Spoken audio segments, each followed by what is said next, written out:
출애굽기 32장. 백성들은 모세가 산에서 오랫동안 내려오지 않는 것을 보고 아론 주위에 몰려들어, 자, 일어나서 우리를 앞서서 갈신을 만들어 주십시오. 우리를 이집트에서 이끌어낸 그 사람 모세가 어떻게 됐는지 알게 뭡니까? 라고 말했습니다. 아론은 백성들에게 너희 아내들과 너희 아들, 딸들이 차고 있는 금귀고리를 빼서 내게 가져오라 하고 말했습니다. 그러자 모든 백성들은 귀고리를 빼다가 아론에게 갖다 주었습니다. 아론은 백성들이 가져온 것으로 송아지 모양의 틀에 붓고 연장으로 다듬어 우상을 만들었습니다. 그러자 그들은 이스라엘아, 이것은 너희를 이집트에서 이끌어낸 너희 신이다 라고 말했습니다. 아론이 이것을 보고 송아지 상 앞에 제단을 쌓고는 내일은 여호와께 드리는 경축일이다 라고 선언했습니다. 이튿날 백성들은 일찍 일어나 번제를 드리고 화목제를 바쳤습니다. 그러고는 앉아서 먹고 마시며 일어나서 놀았습니다. 그때 여호와께서 모세에게 말씀하셨습니다. 너는 내려가거라. 내가 이집트에서 이끌어낸 백성들이 타락했구나. 그들은 내가 그들에게 한 명령을 그토록 빨리 쳐버리고 스스로 송아지 모양의 틀에 우상을 부어 만들고는 경배하고 제물을 바치면서 이스라엘아, 이것은 너희를 이집트에서 이끌어낸 신이다 라고 했다. 여호와께서 모세에게 말씀하셨습니다. 내가 이 백성들을 보니 참으로 목이 곧은 백성들이다. 그러니 너는 이제 나를 두고 가거라. 저들 때문에 내 진노가 부글부글 끓는구나. 내가 저들을 진멸하지 않을 수가 없다. 그러고 나서야 내가 너를 큰 민족으로 만들 것이다. 그러나 모세는 그 하나님 여호와께 빌며 말했습니다. 여호와여, 주께서 왜 주의 백성들 때문에 노여워하십니까? 그들은 주께서 큰 능력과 강한 손으로 이집트에서 이끌어내신 사람들이 아닙니까? 왜 이집트 사람들이 그가 그들을 산에서 죽이고 지면에서 쓸어버릴 생각으로 끌고 나갔구나 하게 하십니까? 주의 무서운 진노를 돌이키시고 주의 백성들에게 재앙을 내리지 말아 주십시오. 주의 종 아브라함과 이삭과 이스라엘을 기억해 주십시오. 주께서 친히 주를 두고 그들에게 내가 내 자손을 하늘의 별같이 많게 하고 내가 그들에게 약속한 이 모든 땅을 내 자손에게 줄 것이니 이것이 그들의 영원한 기업이 될 것이다 라고 맹세하시지 않으셨습니까? 그러자 여호와께서 마음을 누그러뜨리고 그 백성들에게 재앙을 내리려던 마음을 접으셨습니다. 모세는 뒤돌아 산을 내려왔습니다. 손에는 증거판 2개가 있었습니다. 그 판 앞뒤에는 글이 모두 새겨져 있었습니다. 이 2개의 판은 하나님께서 만드신 것으로 거기 쓰여 있는 것은 하나님께서 판에다 새기신 것입니다. 여호수아가 백성들이 소리치는 것을 듣고는 모세에게 진영에서 싸우는 소리가 납니다 라고 말했습니다. 모세는 그것은 승리의 함성도 아니요 패배의 절규도 아니다. 내가 듣기로는 노래하는 소리 같다 라고 대답했습니다. 모세가 진영에 가까이 가서 보니 송아지 산과 춤추는 것이 보였습니다. 모세는 화가 부글부글 끓어올랐습니다. 모세는 손에 들고 있던 돌판을 산 아래로 던져 산산조각 내버렸습니다. 그러고는 그들이 만든 송아지 상을 가져다가 불 속에 넣어 태우고 가루로 만들어 물 위에 뿌리고는 이스라엘 백성들로 하여금 마시게 했습니다. 모세가 아론에게 말했습니다. 이 사람들이 형에게 어떻게 했길래 형이 그들을 이렇게 큰 죄에 빠뜨린 것입니까? 아론은 대답했습니다. 내 주여, 노여워하지 마십시오. 이 백성들을 잘 아시지 않습니까? 얼마나 쉽게 악을 행하는지 말입니다. 그들이 내게 우리 앞서서 갈신을 만들어내어라. 우리를 이집트에서 이끌어낸 그 사람 모세가 어떻게 됐는지 알게 뭐냐고 하는 것이었습니다. 그래서 내가 그들에게 말했지요. 금이 있는 사람은 누구든 다 빼내라고 말입니다. 그러자 그들이 내게 금을 가져왔고 내가 그것을 불 속에 던져 넣었더니 이 송아지가 나온 것입니다. 모세가 보니 백성들은 도무지 통제불능이었습니다. 원수들의 웃음거리가 되도록 아론이 그들을 통제불능으로 만들어 놓은 것이었습니다. 모세는 이것을 보고 진영 입구에 서서 누가 여호와 쪽에 서겠느냐? 내게로 오라고 말했습니다. 그러자 레위의 아들들 모두가 모세 앞에 모여들었습니다. 모세는 레위의 아들들에게 말했습니다. 이스라엘의 하나님 여호와께서 말씀하신다. 모든 사람은 옆에 칼을 차고 진영 이 끝에서 저 끝까지 두루 다니며 각자 자기 형제와 친구와 이웃을 죽이라. 레위 자손들은 모세의 명령대로 시행했습니다. 그날 거기 쓰러진 사람들은 약 3천 명이었습니다. 모세는 너희는 오늘 너희 아들과 형제를 칠 정도로 여호와께 자신을 거룩하게 구별해 드렸다.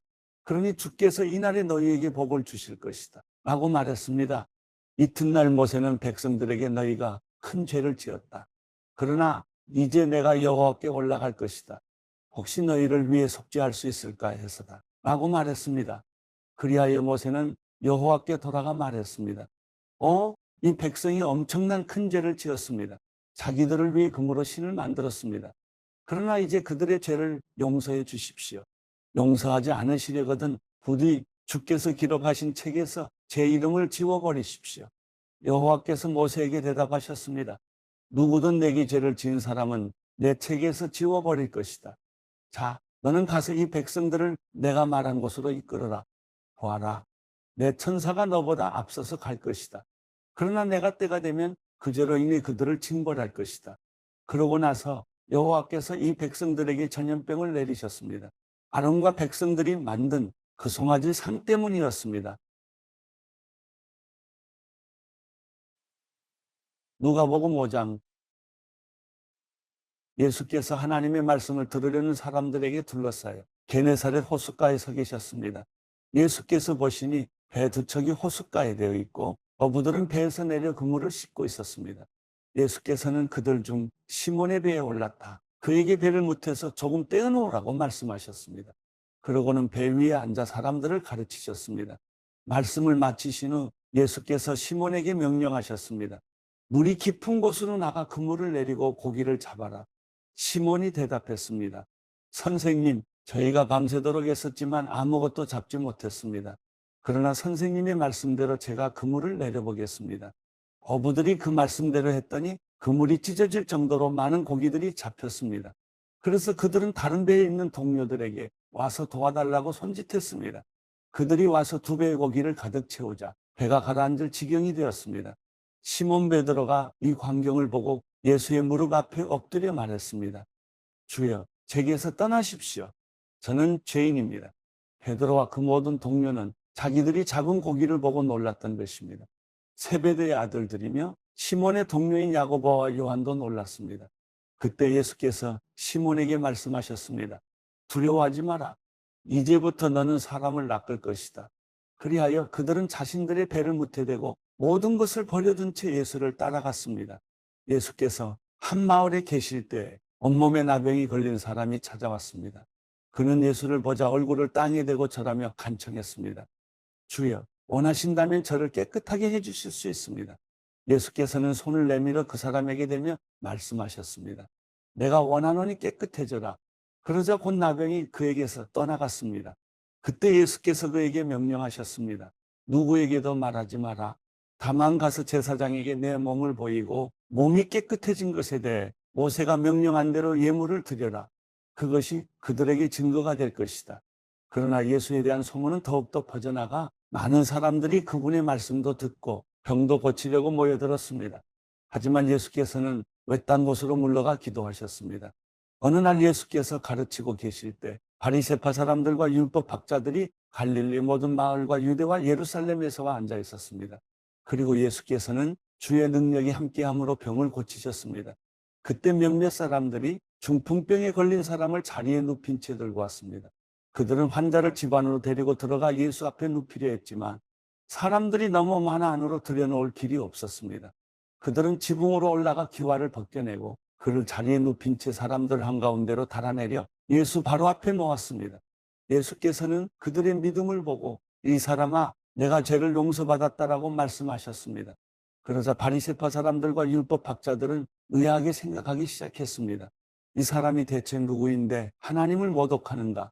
하나님 한 분 외에 누가 죄를 용서할 수 있단 말인가? 예수께서는 그들의 생각을 다 알고 말씀하셨습니다. 너희는 왜 그런 생각을 마음에 품느냐? 내가 죄를 용서받았다 하는 말과 일어나 걸어라는 말 중 어느 것이 더 쉽겠느냐? 너희들은 인자가 땅에서 죄를 용서하는 권세를 가지고 있음을 알아야 한다. 예수께서 중풍 환자에게 말씀하셨습니다. 내가 네게 말한다. 일어나 내 침상을 가지고 집으로 가거라. 그러자 곧 그는 사람들 앞에서 일어나 자기가 누웠던 침상을 들고 하나님을 찬양하며 자기 집으로 돌아갔습니다. 사람들은 모두 놀라며 하나님을 찬양했고 두려움으로 가득 차 말했습니다. 오늘 우리가 놀라운 일을 보았다. 이 후에 예수께서는 밖으로 나가 레위라는 세리가 세관에 앉아 있는 것을 보고 말씀하셨습니다. 나를 따라라. 그러자 레위는 그 자리에서 벌떡 일어나 모든 것을 버려두고 예수를 따랐습니다. 레위는 예수를 위해 자기 집에서 큰 잔치를 열었습니다. 많은 세리들과 다른 사람들이 그들과 함께 음식을 먹고 있었습니다. 그러자 바리새파 사람들과 그들의 율법 학자들이 예수의 제자들을 비방했습니다. 당신들은 어찌해서 세리들과 죄인들과 함께 어울려 먹고 마시는 거예요? 예수께서 그들에게 대답하셨습니다. 건강한 사람에게는 의사가 필요 없고 병든 사람에게만 의사가 필요하다. 나는 의인을 부르러 온 것이 아니라 죄인을 불러 회개시키러 왔다. 그들이 예수께 말했습니다. 요한의 제자들은 자주 금식하고 기도하며 바리새파 사람들의 제자들도 그렇습니다. 그러나 당신의 제자들은 항상 먹고 마십니다. 예수께서 대답하셨습니다. 너희 같으면 신랑이 함께 있는 동안 초대받은 사람들을 금식하도록 하겠느냐? 그러나 신랑을 빼앗길 날이 올 것이다. 그때가 되면 그들도 금식할 것이다. 예수께서는 그들에게 이런 비유를 들려주셨습니다. 낡은 옷을 기우려고 새 옷을 자르는 사람은 없다. 그렇게 하면 새 옷이 찢어져 못 쓰게 되고 새 옷의 조각도 낡은 옷에 어울리지 않기 때문이다. 또 새 포도주를 낡은 가죽 부대에 넣는 사람도 없다. 그렇게 하면 새 포도주가 그 부대를 터뜨려서 포도주는 쏟아지고 부대도 못 쓰게 될 것이다. 새 포도주는 새 부대에 담아야 한다. 묵은 포도주를 마시고 나서 새 포도주를 원하는 사람은 없다. 묵은 것이 좋다고 여기기 때문이다.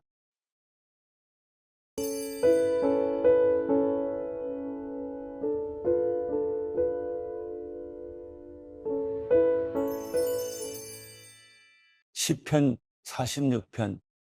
하나님은 우리 피난처이시요 힘이십니다. 고통당할 때 바로 눈앞에 있는 도움이십니다. 그러므로 땅이 없어진다 해도 산들이 바다 속에 빠진다 해도 우리는 두려워하지 않을 것입니다. 바다 물결이 으르렁거리며 철썩거려도 산들이 끌어올라 흔들린다 해도 두려워하지 않을 것입니다. 셀라. 지극히 높으신 분이 계시는 성소를 흐르며 하나님의 성을 기쁘게 하는 강이 있습니다. 하나님께서 그 성 안에 계셔서 성이 흔들리지 않을 것이니 이것은 이른 아침에 하나님께서 도우시기 때문입니다. 이방 민족들이 소동을 일으켜 왕국들이 흔들렸지만 주께서 소리를 높이시니 땅이 녹아버렸습니다. 만군의 여호와께서 우리와 함께 계시니 야곱의 하나님은 우리의 피난처이십니다. 셀라. 와서 여호와께서 하신 일들을 그분이 어떻게 땅을 황폐하게 하셨는지를 보십시오. 그분은 땅 끝까지 전쟁을 그치게 하시고 활을 부러뜨리시고 창을 두 동강 내시며 병거를 불태우십니다. 차분히 생각해 내가 하나님임을 알라. 내가 이방 민족들 가운데서 높임을 받고 내가 땅에서 높임을 받으리라. 전능하신 여호와께서 우리와 함께 계시니 야곱의 하나님은 우리 피난처이십니다. 셀라.